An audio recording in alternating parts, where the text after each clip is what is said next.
বিসমিল্লাহির রহমানির রহিম। আসসালামু আলাইকুম সুপ্রিয় দর্শক, রিতাস কিচেন থেকে আপনাদের সকলকে অভিনন্দন জানাচ্ছি।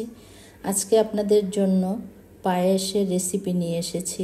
আজকে আমার পেজে 1K পূর্ণ হয়েছে, আলহামদুলিল্লাহ। সেই খুশিতে আপনাদের জন্য পায়েসের রেসিপি নিয়ে হাজির হলাম। তো আমি কিভাবে পায়েসটা রান্না করি, ঘর থেকে শুরু করে সবাই মোটামুটি আত্মীয় স্বজন আমার পায়েসের পায়েস খেয়ে সবাই মুগ্ধ। এই জন্য আপনাদেরকেও দেখিয়ে দিচ্ছি কিভাবে আমি পায়েসটা রান্না করি। এইখানে আমি পোলার চাল একটু ভেঙে নিয়েছি। ভাঙা পোলার চাল বাজারেও পাওয়া যায়, তো আমি আস্তটাই ভেঙে নিয়েছি। এখানে 1 কাপ চাল নিয়ে ভালো করে ধুয়ে 1 ঘন্টা পানিতে ভিজিয়ে রাখবো। আর এখানে একটা হাঁড়িতে 2 কেজি তরল দুধ আমি নিয়ে 3টা দারচিনি দিয়ে দিলাম, 3টা এলাচ আর একটু সামান্য স্বাদ মতো লবণ দিয়ে দিব। যে কোনো মিষ্টি খাবারে আপনি লবণটা যখন দিবেন তখন স্বাদটা আরও ভালো আসে, ভালো হয়ে যায়। তো আমি অনবরত নেড়ে নেড়ে একদম আমি 15-20 মিনিটের মতো দুধটাকে ঘন করে নিয়েছি। নেড়ে যাতে সরটা না বাঁধে, সেভাবে আপনারা নিচেও না লেগে যায়, অনবরত নেড়ে নেবেন দুধটা। তো যখন কমে গিয়েছে, সাইডে দেখা যাচ্ছে অনেক দুধটা ঘন হয়ে গেছে, তখন আমি সেই চালটা দিয়ে দিব।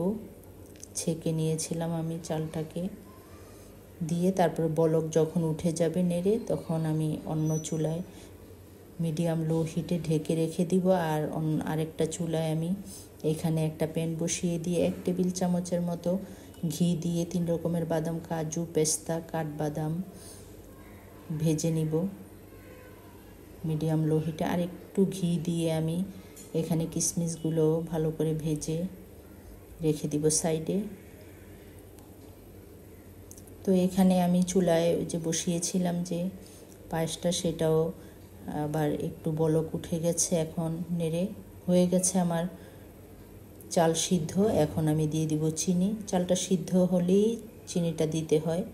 তো চিনি আমি 1/3 কাপ দিয়েছি, মনে হয়েছে আরও লাগবে। চিনিটা আপনাদের স্বাদ মতো বাড়িয়ে বা কমিয়ে নিতে পারবেন, কেউ চিনি একটু বেশি খায়। তো মিষ্টি পায়েসে একটু মিষ্টি ভালো না হলে ভালো লাগে না। আমি আর একটু দিয়ে দিলাম, মোট আমার 1/2 কাপ লেগেছে চিনি। তো দিয়ে দিলাম এখানে আমি 1 টেবিল চামচ ঘি। এটা যেমন ফ্লেভারটা ভালো আসে, স্বাদটাও আরও ভালো হয়ে যায়, দারুণ লাগে খেতে। ঘিটা একটু শেষে দিবেন। হয়ে গেছে আমার, বলক উঠে গেছে। এখন একটা ডিশে নিয়ে আমি দেখাচ্ছি। আর গার্নিশ করার জন্য যে রেখেছিলাম বাদামগুলি, সেগুলি আমি একটু উপর দিক থেকে ছিটিয়ে দিচ্ছি সুন্দর করে সাইড দিয়ে ভালোভাবে। তো আমার পায়েস রান্নাটা যদি ভালো লাগে, অন্যান্য রেসিপিগুলোও যদি ভালো লাগে, লাইক, কমেন্ট, শেয়ার করবেন একটা করে। আর আমার ইউটিউব চ্যানেলটা সাবস্ক্রাইব করে দিবেন প্লিজ।